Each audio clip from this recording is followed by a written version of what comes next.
Salut tout le monde, j'espère que vous allez bien. Alors aujourd'hui on se retrouve. On se retrouve pour une nouvelle vidéo, qui va parler tendance. Tendance du coup 2021 pour l'été là, qui arrive grandement, là il y a un soleil. Du coup on a hâte de vous présenter ça. Et on n'a pas mis toutes les tendances, de toute façon les tendances sont très faciles à retrouver. Genre vous mettez tendance 2021, vous voyez sur Grazia, Vogue et tout, vous allez voir toutes les tendances. Mais nous on va parler plutôt des tendances que nous on apprécie. Et surtout qu'on porte. Ouais, exact.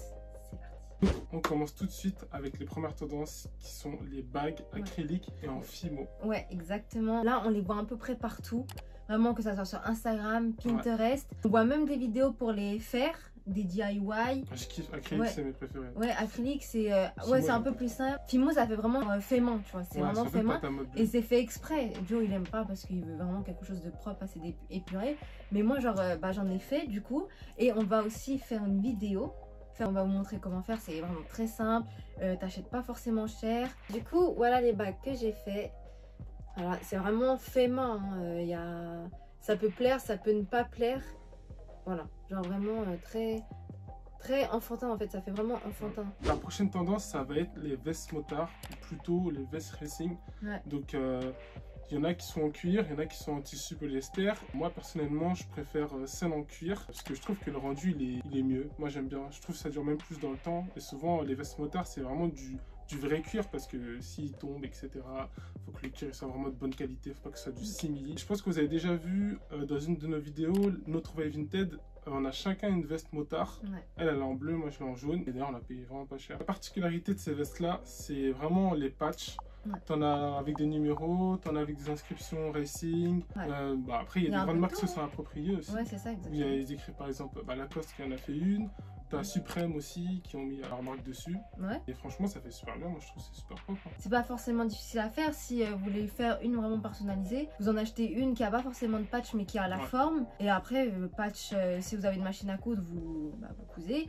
Ou si vous n'avez pas de machine à coudre, vous prenez vraiment des patchs thermocollants. Et vous avez juste à passer le fer à repasser et ça tient. Après, vous avez une autre option pour personnaliser votre veste plus facilement, retirer à votre guise, remettre. C'est aussi les bandes velcro, ça se vend en ruban. Et en fait, vous avez une partie mâle, une partie femelle. Et vous avez juste, si vous avez une machine à coudre, mettre la partie femelle sur la veste en cousant juste sur le tour. Ou soit avec de la colle à textile. Et comme ça, vous collez l'autre bande du côté patch, genre vraiment l'envers. Comme ça, vous pouvez la coller sur votre veste, la retirer et changer selon votre humeur. Il faut la personnaliser avec différents patchs que vous achetez dans le commerce. Comme ça, vous avez votre veste à vous. Ça ressemble à personne.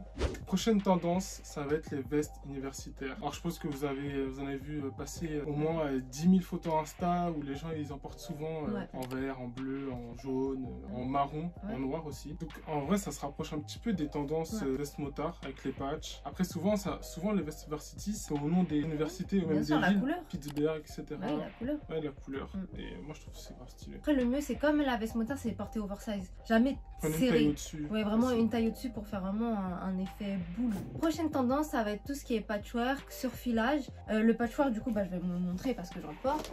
C'est ce pantalon là, vous voyez, avec plusieurs empiècements de jeans. Du coup, ça peut être plusieurs empiècements de différents tissus, genre de couleurs, de tissus, de motifs. Motifs aussi, ouais. Ouais, de motifs. C'est facile à le faire chez soi. Imaginons que vous n'avez pas assez de tissu pour faire un vêtement entier. Vu que là, c'est la tendance, vous prenez plusieurs tissus, vous faites votre vêtement et vous êtes totalement dans la tendance. Ce qui est à la mode, c'est le surfilage. C'est le fait de coudre envers contre envers pour pouvoir avoir la couture qui est normalement à l'intérieur à l'extérieur. Du coup, ça fait un peu... déstructuré. Ouais, un style déstructuré. Après, vous pouvez aussi varier sur le surfilage. Varier sur les fils de surfilage en mettant plusieurs couleurs et non qu'une seule couleur. Ça peut faire un effet assez fun. Alors, autre tendance aussi qui est déjà installée, c'est les chunky shoes. Il y en a qui vont en sortir une, la Nike La Art Low, moi que je trouve super belle, en marron et en noir, franchement archi belle. Et moi personnellement j'en ai une, voilà. Donc celle-là je les ai achetées sur Asos. J'ai pris une taille un petit peu trop petite pour moi de 0,5, mais sinon elles sont super belles. Donc voilà. Ça ressemble à ça. Et elle aussi, elle en a une. Moi j'en ai une, mais c'est de la marque Fila du coup. Ça fait un moment que je l'ai acheté celle-ci. Et franchement, elles sont...